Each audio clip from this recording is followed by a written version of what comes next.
All right, so I just finished up my last set. Today was a really good day, you know. Finished up with shrugs, lying leg curls, hanging leg raises.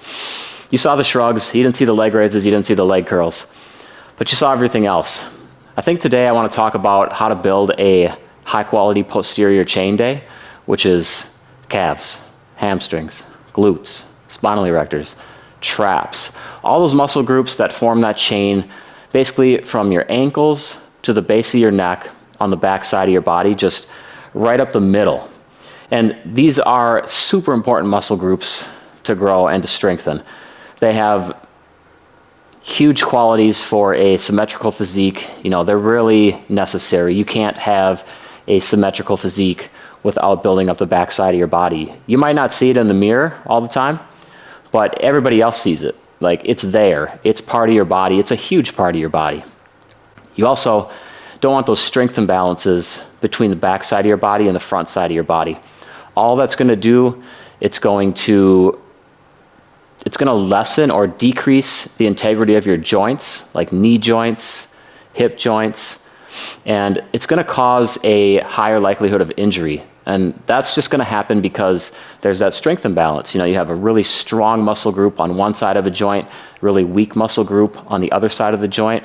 So the tension on the joint is off balance, and that's going to create unnecessary stress, off-balanced stress.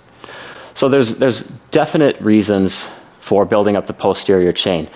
And this is why with the GST program, the posterior chain is not neglected at all. It's viewed with just as much importance as the muscles of the front of the body. And that's a huge concept. You know, there's 2 lower days with GST for a reason, and it's the balance. I have to tell you, like, this program, I say it to myself, I say it to others, this program is dialed in. This thing is balanced.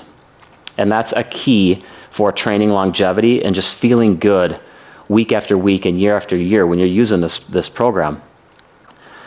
It's a killer of a program, like it's a crusher of a program. It puts you through your paces, no doubt, but it has to do that because that's what growth is all about. You have to give your body the stimulus to actually change.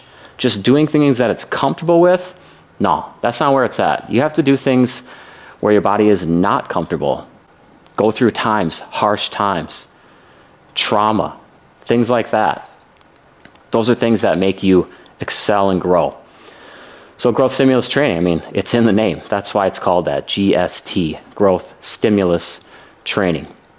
So building a quality posterior chain day, it's going to start with some type of deadlift, some type of posterior chain dominant movement.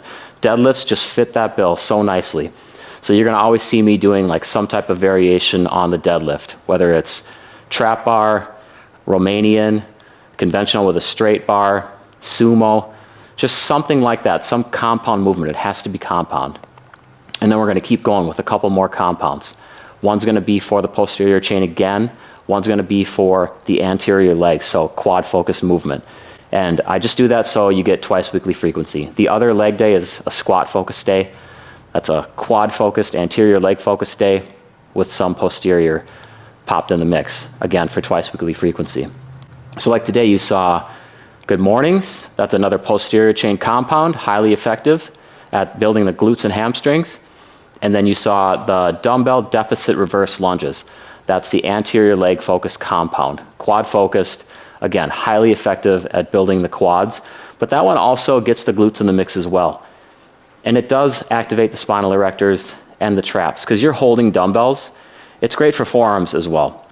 But the bottom line is that it's a quad focused compound lift. So then you have your 3 compounds knocked out. Now you could even stop there and you have a nice quality leg day, just leg day in general, posterior focused obviously. But I don't like to stop there. I like to isolate the hamstrings, and that's because most people, you know, they don't give the hamstrings the focus and attention that they deserve. You ask people what they do for their leg day, likely they name off like 3 to 5 quad dominant movements. And that's a problem. You know, that's that off balance strength, off balance size. You're lacking in symmetry, you're lacking in joint integrity and strength. So I hit leg curls. The only way to isolate hamstrings is leg curl variations. So lying leg curls, seated leg curls, kneeling leg curls. Depends on what kind of machines you have. And you can get these done with bands. There's other ways to do these as well, but I prefer machines. They're the best for me.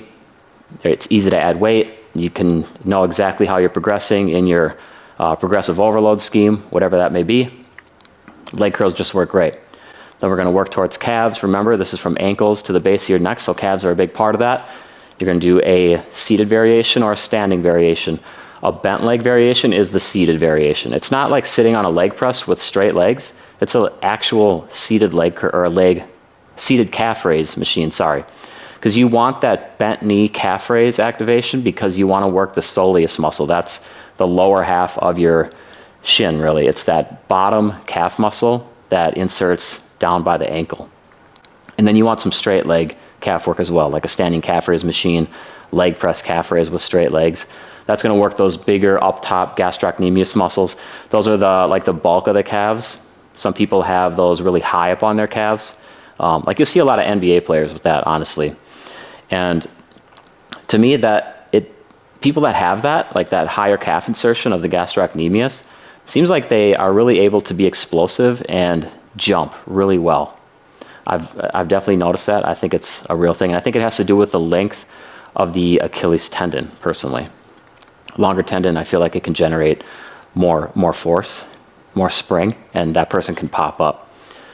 So after that, remember, we're going to the base of the neck, traps, the upper back. You're going to either hit some type of shrug, which I'm a big fan of because I just like developed traps personally. I think they really make a man's physique and they complete it.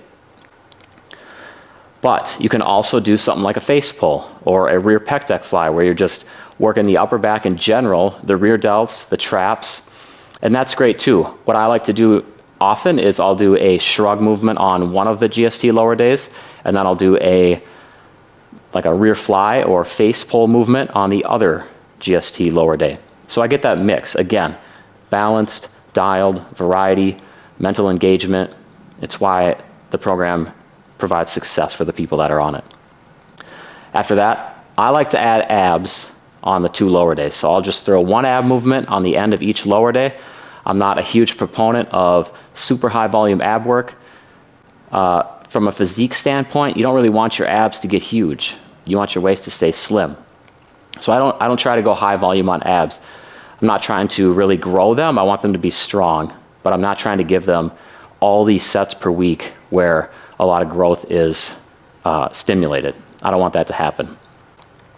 So that would be a complete posterior chain day. And that's what I went through today. And I just want you to know my reasoning for everything that I did today because there is a lot of thought behind it. I put the thought into it. You know, people that use it reap the benefits. Again, this is a balanced program. It's all about longevity, having fun, being mentally engaged, but it being really damn effective at the same time. You can have those things, and that's what I put together with this program. You know what? I got to be done. I got to check out. I hope you like the format of today. You notice I didn't say a word.